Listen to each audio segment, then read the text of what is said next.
কুলিয়ারচর সরকারি কলেজের একাদশ শ্রেণীর বিজ্ঞান বিভাগের ছাত্রছাত্রীদের অনলাইন ক্লাসে স্বাগতম। তোমাদের গত ক্লাসে তরঙ্গ চ্যাপ্টার নিয়ে কথা বলছিলাম। আজকে আমরা তরঙ্গ অধ্যায়ে কয়েকটা অঙ্ক দেখাবো। তো দেখো, প্রথমে আমি এই অঙ্কটা নিয়ে কথা বলতে চাই। সুরলিকাটার অঙ্ক। তিনটি সুরলিকাটার কম্পাঙ্ক যথাক্রমে 123, 369 এবং 615 হার্টজ। তাদের তরঙ্গ দৈর্ঘ্যের অনুপাত নির্ণয় করো। তো কিভাবে শুরু করব?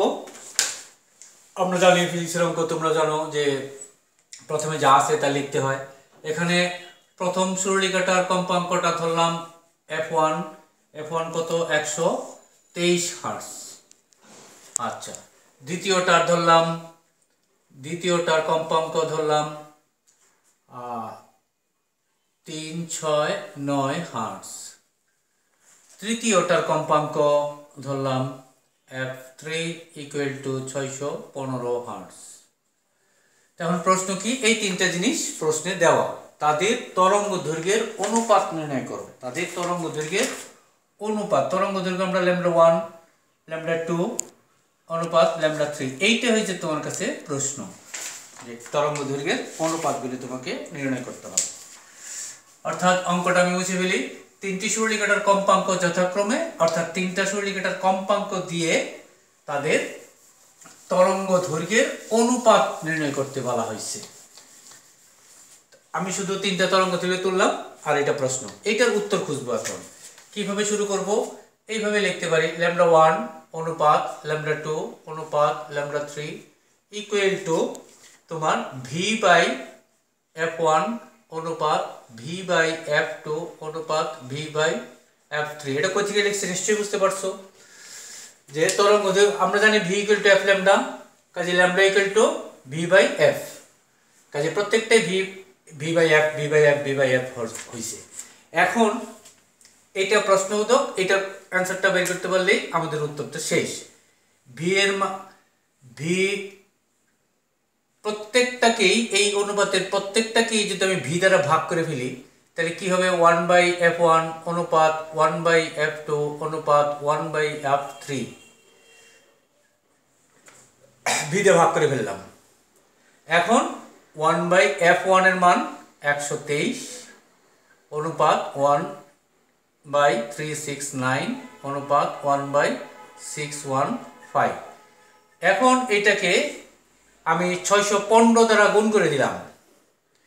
615 দ্বারা এটা যদি গুণ করি, অর্থাৎ উপরে 615 থাকে আর এটা কাটে গিয়ে 5, আর এটা থাকে 1.67, আর এটার 615 দ্বারা গুণ করলে 1 হয়ে গেল। দ্যাট মিন্স এইটাই তোমার অ্যান্সার, আর কিছু নেই। অর্থাৎ এটার অনুপাত বেরিয়ে আসলো। এখন আমরা আরেকটা অঙ্ক দেখব। এটা একটা ছোট্ট অঙ্ক। এখানে ভি ছিল, এই ভি এর মানটা নিয়েই সমস্যা হয়, এই জন্য অঙ্কটা দেখাইছি। ভি এর মান দরকার নেই, ভি দিয়ে ভাগ করে দিলেই সমাধান হয়ে যাবে। এখন আমি আরেকটা অঙ্ক লিখব। এইটা পরীক্ষায় প্রায়ই আসে। একটি অগ্রগামী তরঙ্গের সমীকরণ, একটি অগ্রগামী তরঙ্গের সমীকরণ y = 0.1 sin 200 πt - 20 πx/17 metre. এটা দেওয়া আছে প্রশ্নে, যে একটি অগ্রগামী তরঙ্গের সমীকরণ এত। এইটা দিয়ে প্রশ্ন করছে বিস্তার কম্পাঙ্ক, তরঙ্গ দৈর্ঘ্য এবং বেগ কত। আমি প্রশ্নটা আগে বোঝার চেষ্টা করি। কি দেওয়া আছে? একটি অগ্রগামী তরঙ্গের সমীকরণ, এটা অগ্রগামী তরঙ্গের একটা সমীকরণ দিছে, দিয়ে বলছে এখান থেকে তোমার বিস্তার, কম্পাঙ্ক, তরঙ্গ দৈর্ঘ্য এবং বেগ, এই চারটা রাশি বের করতে হবে। তো এখন আমরা এইটা লিখলাম, যেটা আছে এটা প্রথমে লিখলাম। কি কি বের করতে হবে? আমার বিস্তার, কম্পাঙ্ক, তরঙ্গদৈর্ঘ্য এবং বেগ। এই এই চারটা জিনিস আমাকে বের করতে হবে কোথা থেকে? এই সমীকরণ থেকে। এটি হচ্ছে প্রশ্ন। প্রশ্নটা ক্লিয়ার হয়েছে? একটা অগ্রগামী তরঙ্গের সমীকরণ এটা থেকে আমাকে চারটা জিনিস বের করতে হবে: বিস্তার, তরঙ্গদৈর্ঘ্য, কম্পাঙ্ক এবং বেগ। কিভাবে বের করবো দেখো, আমরা জানি এটা দেয়া আছে, কিন্তু এটা দেয়া আছে, আর আমরা জানি যে অগ্রগামী তরঙ্গের সমীকরণ y = a sin omega t minus 2s pi by lambda into x। এটা আমরা জানি, এটা দেয়া আছে আর এটা আমরা জানি। তা আমরা জানির মধ্যে এটা হচ্ছে সরণ, এটা কি? এটা হচ্ছে বিস্তার। এখন তোমার কাছে প্রশ্ন হচ্ছে এই সমীকরণের বিস্তার কত? এই সমীকরণের বিস্তার a, এই সমীকরণের বিস্তার কত? এই সমীকরণের তরঙ্গদৈর্ঘ্য ল্যামডা আর ওই সমীকরণের তরঙ্গদৈর্ঘ্য কত? এই সমীকরণের কম্পাঙ্ক ওমেগা, ওই সমীকরণের কম্পাঙ্ক কত? এগুলো হচ্ছে তোমার কাছে প্রশ্ন। তাহলে আমি একটা একটা বাইর করি। সুতরাং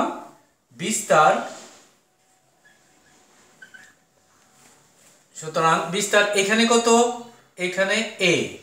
এইটার সাথে ওইটার তুলনা কইরা এটার যদি বিস্তার a হয় তাহলে ওইটার বিস্তার 0.1। এটাই তোমার বিস্তারের উত্তর হয়ে গেল। অর্থাৎ এখানে বিস্তার আছে a আর এর ভূমিকা এখানে আছে 0.1। ঠিক একইভাবে তোমার আমরা এটা বাই করতে পারি। এইখানে ওমেগা, এই সমীকরণের ওমেগা নিলাম, টি এর সহগটা নিলাম ওমেগা, আর ওখানে টি এর সহগ হচ্ছে 200 পাই। এরা সমান হবে, অর্থাৎ এই দুই সমীকরণ তুলনা করতেছি। এদের এই সমীকরণের টি এর সহায়ক ওমেগা, ওই সমীকরণের টি এর সহগ 200 পাই। এখন এই ওমেগার পরিবর্তে আমি লিখতে পারি 2 পাই f = 200। সুতরাং f = কত হবে? 200 পাই। টি এর সহগ এখানে ওমেগা আর এখানে টি এর সহগ 200 পাই। 200 পাই। তাহলে এই পাই কাটা, তাহলে f = কত হইল? f = 200/2 অর্থাৎ 100 হার্টজ। এটা আরেকটা উত্তর। অর্থাৎ দেখো খুব সহজ, দুইটা সমীকরণ তুলনা করে আমরা বিস্তার বের করে ফেলছি এবং কম্পাঙ্ক বের করে ফেলছি। কম্পাঙ্ক 100 হার্টজ বের করে ফেলছি। এখন আর কি রয়েছে? তরঙ্গ দৈর্ঘ্য আর বেগ। তরঙ্গ দৈর্ঘ্য আমরা কিভাবে বের করব? এইভাবে বের করব। দেওয়া সমীকরণে x এর সহগ আছে 200 পাই/17 আর এখানে x এর সহগ আছে 2 পাই/ল্যামডা। কাজে আমরা লিখতে পারি এখানে x এর সহগ 2 পাই/ল্যামডা = এখানের x এর সহগটা 200 আর 20 পাই/17। এখান থেকে ল্যামডা বেরিয়ে আসবে কিভাবে? এই পাই কাটা, এটা কাটা, এখানে রইল 10। তাহলে ল্যামডা = কত হইল? Lambda = 17/10 = 1.7 metre. এই হয়ে গেল তরঙ্গ দৈর্ঘ্য। তিনটা অ্যান্সার হয়ে গেল। কিন্তু এখন আর রয়েছে বেগ কত। বেগটা এইভাবে সহজে বের করব আমরা। v = আমরা জানি f ল্যামডা। f বের করছিলাম কত? 100 আর ল্যামডা বের করছি কত? 1.7। দ্যাট মিন্স এটা গুণ করলে কত হয়? 1700। এখানে একটা পয়েন্ট দিলে 170 মিটার। 170 মিটার/সেকেন্ড। এই হইছে বেগ। তাহলে আমরা চারটি জিনিস বের করে ফেলছি। এখানে বোঝার কি জিনিস? যে যেই সমীকরণটা দেওয়া আছে ঠিক আমরা জানি যে সমীকরণ, ওই দুই সমীকরণ তুলনা করলেই সবগুলো মান বেরিয়ে আসবে। এবার আসো আরেকটা অঙ্কে যাই আমরা।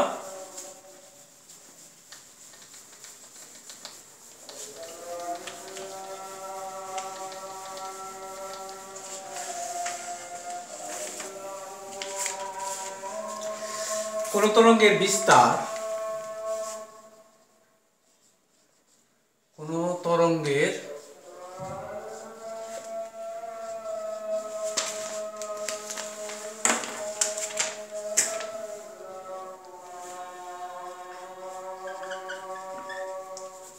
তরঙ্গের বিস্তার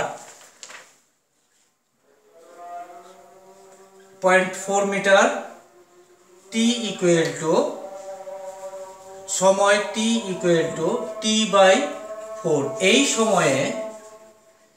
এই সময়ে কম্পনের উৎস হইতে, আমি সংক্ষেপে লিখছি, কম্পনের উৎস হইতে x ইকুয়াল টু λ/8 দূরত্বে, কলমটা ডিস্টার্ব করতেছে, দূরত্বে বিন্দুর সাম্যাবস্থান হইতে কত সরণ হবে, কত সরণ হবে। এইটাই আমি সংক্ষেপে লিখলাম প্রশ্নটা, যে কোন তরঙ্গের বিস্তার, এটাই বিস্তার। বিস্তার আমরা কি অক্ষর দিয়ে লিখি? এ অক্ষর দিয়ে লিখি। তাহলে বিস্তার এ ইকুয়াল টু দেওয়া আছে 0.04 মিটার। তারপর টি ইকুয়াল টু t/4, এই সময়ে উৎস হইতে x ইকুয়াল টু λ/8 দূরত্বে কত সরণ হবে, এটাই প্রশ্ন আমার কাছে। অর্থাৎ এই দূরত্ব, এই বিস্তার, এই সময়ে এই দূরত্বে কত সরণ হবে, এটাই হচ্ছে প্রশ্ন। তাহলে সরণের সমীকরণ আমরা কিভাবে লিখব?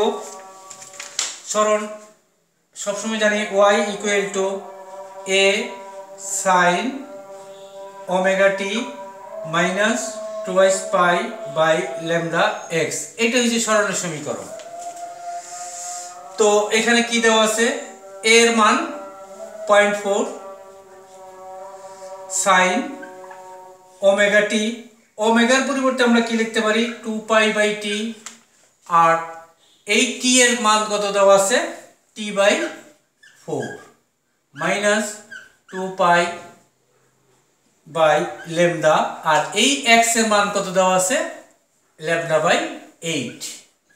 এখন হিসাব নিকাশ করলেই বেরিয়ে আসবে 0.4 sin এই টি কাটা, এই 4 কাটা, তাহলে ল্যামডা এখানে রইল তোমার π/2, আর এখানে রইল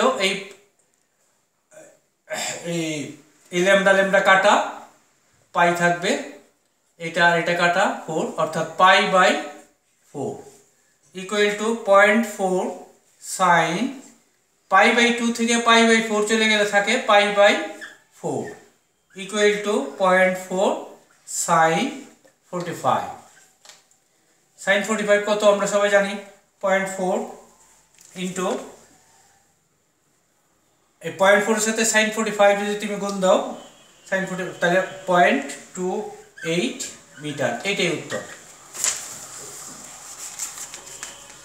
তো আজকে তোমাদেরকে আমি 3টা অঙ্ক দেখাইলাম, ঠিক আছে? 3টা অঙ্ক দেখাইলাম। এটা কি ছিল? কোন তরঙ্গের বিস্তার এত, এই সময় এই দূরত্বে কত সরণ হবে। তো কিভাবে অঙ্কটা করলাম দেখো, খুব শর্টকাট ছোট্ট করে অঙ্ক করে ফেলছি। যে আমরা জানি সরণের সমীকরণ y equal to a sin omega t minus 2 pi by lambda into x। এখানে প্রশ্ন কি দেওয়া ছিল? প্রশ্নে দেখো এর মান, এইটা প্রশ্নবোধ, সরণটা চাওয়া, এর মানটা দেওয়া, কোথায় এর মান আছে? যে 0.4। ওমেগা ইকুয়াল টু আমরা জানি 2 পাই বাই টি, আর এই সময়ে অর্থাৎ t equal to t/4 minus 2 pi lambda x এর মান প্রশ্নে ছিল। এটা একটা দূরত্ব, এই দূরত্ব λ/8। তারপর তো সহজেই 0.4 sin, এটা কাইটা থাকে π/2, এটা কাইটা থাকে π/4। π/2 এতে π/4 চলে গেলে π/4 থাকে, আর π/4 মানে sin 45। এটা কিভাবে লিখলাম? পাই হচ্ছে 180 ডিগ্রি, 180 কে 4 দ্বারা ভাগ করলেই 45 হয়। কাজে 0.4 sin 45, sin 45 এর মান বসায় আর 0.4 দিয়ে গুণ করলেই এই 0.28 মিটার পার সেকেন্ড। আর এই মিটার, সরি, এটা এত মিটার, দূরত্ব যেহেতু এই জন্য শুধু মিটার, এত মিটার দূরত্বে এত মিটার সরণ হবে। এটাই হলো এই প্রশ্নের অ্যান্সার। তো আজকে এই পর্যন্তই 3টা অঙ্ক করে ফেলবা, এবং এই 3টা অঙ্ক আমি 3 রকম 3টা করছি এই জন্যই যে এর আলোকে বাকি অঙ্কগুলি তোমরা করার চেষ্টা করবা, ফোনে যোগাযোগ করবা যেন আমি হেল্প করতে পারি, আর বাকি অঙ্কগুলি তোমরা করতে পারো।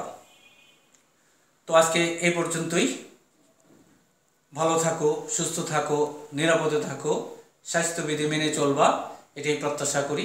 আজকের মতো এখানেই শেষ। খুদা হাফিজ।